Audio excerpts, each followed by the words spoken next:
Korean ആൺസുഹൃത്തിന്റെ മരണത്തിൽ മനം നൊന്ത് 16-കാരി ജീവനൊടുക്കിയത് ഇന്നും നമുക്ക് ഉൾക്കൊള്ളാൻ കഴിഞ്ഞിട്ടില്ല. ഇപ്പോഴും അതിൽ ഒരുപാട് അവ്യക്തതകൾ നിലനിൽക്കുന്നുമുണ്ട്.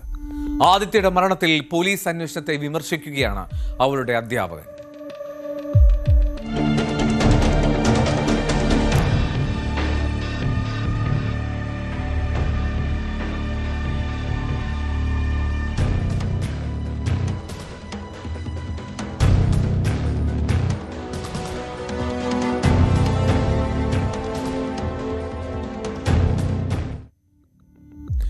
കഴിഞ്ഞ മാസം 27-ാം തീയതിയാണ് ആ വാർത്ത നമ്മളെ തേടിയെത്തുന്നത്.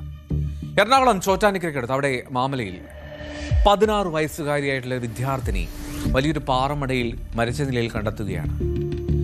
കൊറിയൻ സുഹൃത്തിന്റെ മരണത്തിൽ മനം നൊന്താണ് ഞാൻ ജീവിതം അവസാനിപ്പിക്കുന്നത് എന്ന ആദിത്യയുടെ ആത്മഹത്യാക്കുറിപ്പ് മാത്രമാണ് ആ സ്കൂൾ ബാഗിൽ നിന്നും അന്ന് കിട്ടിയത്. എന്നാൽ അതിൻ്റെ വസ്തുത എന്താണ് എന്ന് ഇപ്പോഴും അന്വേഷിക്കുകയാണ്. ഇപ്പോഴും അതിൽ ഒരു വ്യക്തത വന്നിട്ടുമില്ല. പോലീസ് വേണ്ട രീതിയിൽ ഈ കേസ് അന്വേഷണം നടത്തുന്നില്ല എന്നാണ് ആ ആദിത്യ എന്ന ആ കുട്ടിയുടെ അധ്യാപകൻ ന്യൂസ് 18നോട് പറയുന്നത്. ആത്മഹത്യ ചെയ്ത പെൺകുട്ടിക്ക് കൊറിയൻ ബന്ധമുണ്ടെന്ന് ആ അധ്യാപകൻ കരുതുന്നില്ല. പോലീസ് വളരെ കൃത്യമായിട്ടുള്ള അന്വേഷണം നടത്തുന്നില്ല എന്ന് തന്നെയാണ് ആ സ്കൂളിലെ അധ്യാപകരുടെ പരാതി. കുട്ടിയുടെ ഇൻസ്റ്റാഗ്രാം അക്കൗണ്ട് ഈ അധ്യാപകരൊക്കെ ചേർന്ന് പരിശോധിച്ചിരുന്നു. അതിൽ നിന്നും മനസ്സിലാക്കിയത് ആ കുട്ടിക്ക് അത്തരത്തിൽ ഒരു കൊറിയൻ ബന്ധമുണ്ട് എന്ന് വിശ്വസിക്കാൻ കഴിയുന്നില്ല എന്ന് തന്നെയാണ് അധ്യാപകൻ ബിജു KS-ന്റെ വാദം. ഇപ്പോൾ കൊറിയയിൽ ഒരാൾ വന്നിട്ട് ഇവിടെ വന്ന് പ്രേമിക്കുക എന്നൊക്കെ പറയുന്നത് ഇമ്പോസിബിൾ ആയിട്ടുള്ള കാര്യമാണ് എന്ന് നമ്മൾ മനസ്സിലാക്കിയിരുന്നു.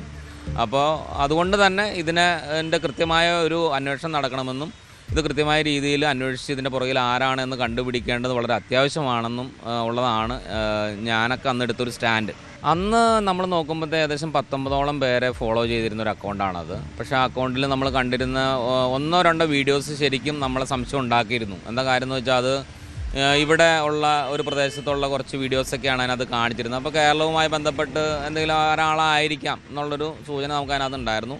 പക്ഷേ ഇന്നലെ നമ്മൾ നോക്കുമ്പോഴത്തേ ആ അക്കൗണ്ടിൽ 5 പേര്, 5ആണോ 4ആണോ അത്രയും പേരാണ് ഫോളോ ചെയ്യുന്നുള്ളൂ. അപ്പോൾ 4 പേരിൽ മ്യൂച്വലായിട്ട് അങ്ങോട്ടും ഇങ്ങോട്ടും ചാറ്റ് കൈമാറാൻ പറ്റുന്ന അക്കൗണ്ട് എന്ന് പറയുന്നത് ആദിത്യയുടെ മാത്രമാണ്. ബാക്കിയുള്ള എല്ലാ അക്കൗണ്ടിലും ഉണ്ടായിരുന്ന 15 പേരെയും ഇപ്പോൾ കാണുന്നില്ല. അപ്പോൾ അതാണ് നമുക്ക് കുറച്ച് സങ്കടമാക്കുന്നത്. എന്താ കാര്യം എന്ന് വെച്ചാൽ ആ 15 പേര് ആരായിരുന്നു? അത് ഏതെങ്കിലും തരത്തിലുള്ള കുട്ടികളാണോ, വേറെ ആരെങ്കിലും ആണോ? അപ്പോൾ ഇയാളുടെ ട്രാപ്പിൽ അങ്ങനെ ആരെങ്കിലും പെട്ടുപോയിട്ടുണ്ടോ? അവർക്ക് ഏതെങ്കിലും തരത്തിലുള്ളൊരു സൈക്കോളജിക്കലായിട്ടുള്ള സപ്പോർട്ട് നമ്മൾ കൊടുക്കേണ്ടതുണ്ടോ, അല്ലെങ്കിൽ നിയമപരമായിട്ട് എന്തെങ്കിലും സപ്പോർട്ട് കൊടുക്കണം, അതൊന്നും നമുക്ക് അറിയില്ല. എന്നാൽ ഈ കുട്ടിക്ക് ആദിത്യക്ക് അത്തരമൊരു കൊറിയൻ പ്രണയമുണ്ടായിരുന്നു എന്ന് വിശ്വസിക്കാൻ കഴിയുന്നില്ല എന്ന് പറയുമ്പോൾ പോലും ഒരുപാട് കുട്ടികൾ ഈ കൊറിയൻ ഭ്രമത്തിൽ വീണു പോകുന്നുണ്ട് എന്ന് ഈ അധ്യാപകൻ പറയുന്നു. ദിവസവും സ്കൂളിൽ ഒരുപാട് കുട്ടികളെ കാണുന്ന അധ്യാപകനാണല്ലോ. അപ്പോൾ എന്താണ് അതിനൊരു പരിഹാരം? ഈ കൊറിയൻ സംഗീതത്തോട്, കൊറിയൻ ചിത്രങ്ങളോട്, അത്തരം കൊറിയൻ യൂട്യൂബ് വീഡിയോകളോടൊക്കെ വലിയ തോതിൽ ഇഷ്ടമുള്ള കുട്ടികളെ നമുക്ക് പലപ്പോഴും നമ്മുടെ ചുറ്റും കാണാൻ കഴിയാറുണ്ട്, നമ്മുടെ വീടുകളിലൊക്കെ തന്നെ. അപ്പോൾ അവിടെയാണ് നമ്മൾ പുലർത്തേണ്ട ഒരു ജാഗ്രത. അവർക്ക് ബോധവൽക്കരണം നൽകണമെന്നാണ് ഈ അധ്യാപകൻ ആവശ്യപ്പെടുന്നത്. നമുക്ക് അവളുടെ മുഖത്തു നിന്ന് ഒന്നും അന്ന് കണ്ടെത്താനായില്ല എന്നുള്ളതാണ് സങ്കടകരമായൊരു കാര്യം. എന്തെങ്കിലും നമുക്കൊരു സൂചന കിട്ടിയിരുന്നെങ്കിൽ തീർച്ചയായിട്ടും ഞങ്ങൾ ഇടപെടുമായിരുന്നു. പഴയ പോലെയല്ല സ്കൂളുകളൊക്കെ. അതിൻ്റെ സ്കൂളുകളൊക്കെ ഒരുപാട് നമ്മൾ ചായ പിടിക്കാൻ പോകുമ്പോൾ നമ്മളോട് ചായ പിടിക്കാൻ വരുന്ന പിള്ളേരെയാണ് മിക്കവാറും എല്ലാം. അപ്പോൾ അങ്ങനെയുള്ള കുട്ടികളൊക്കെയാണ് ഞങ്ങളുടെ സ്കൂളിലുള്ളത്. അങ്ങനെയുള്ള ഒരു സാഹചര്യത്തിൽ നിന്ന് ഇങ്ങനെ ഒരു അപകടം ഉണ്ടായി ശരിക്കും പറഞ്ഞാൽ നമ്മളെയും കുറേ ചിന്തിപ്പിക്കുന്നുണ്ട്. അപ്പോൾ അതുകൊണ്ട് തന്നെയാണ് ഈ കേസ് വളരെ പ്രധാനപ്പെട്ടാണ് എന്ന് നമ്മൾ കരുതുന്നത്. എന്താ കാര്യം എന്ന് വെച്ചാൽ ഇതെല്ലാം ചെറിയ കുട്ടികളായിരിക്കും.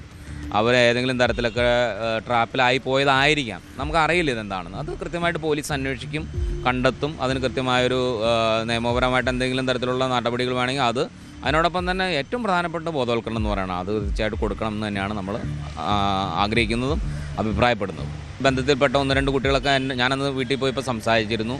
അവരുടെ ബന്ധുക്കളായിട്ടുള്ള സെയിം ഏജിലുള്ള കുട്ടികൾ. അപ്പോൾ അവരുടെ കയ്യിൽ എന്തൊക്കെയോ ചാറ്റുകളോ എന്തൊക്കെയോ ഉണ്ടെന്ന് എനിക്ക് തോന്നുന്നു. അവർ ആ രീതിയിലൊരു സൂചനയാണ് നമുക്ക് നൽകിയത്. അത് പോലീസ് കണ്ടെത്തേണ്ട കാര്യങ്ങളാണ്. അതിനെപ്പറ്റി നമ്മൾ കൂടുതൽ പറയുന്നത് ശരിയല്ലല്ലോ.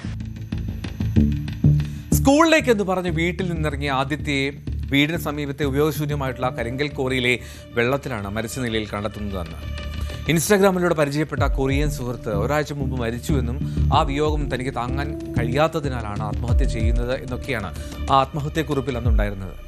പെൺകുട്ടിയുടെ പുസ്തകങ്ങളിൽ കൊറിയൻ ഭാഷയിലുള്ള ചില കുറിപ്പുകളൊന്ന് കണ്ടെത്തിയിരുന്നു.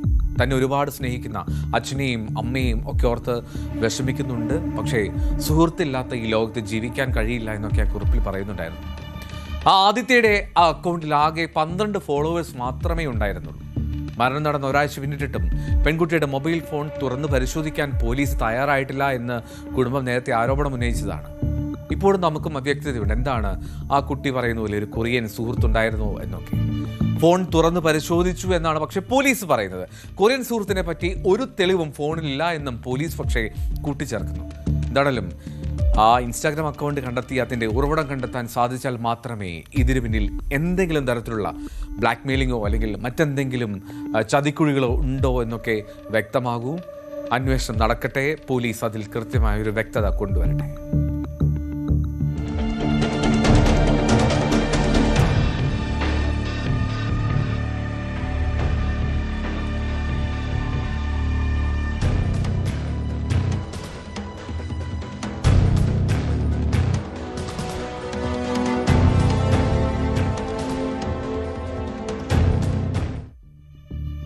ട്വന്റി ടവറിലേക്ക് മടങ്ങിയെത്താം ഒരു ചെറിയ ഇടവേളയ്ക്ക് ശേഷം.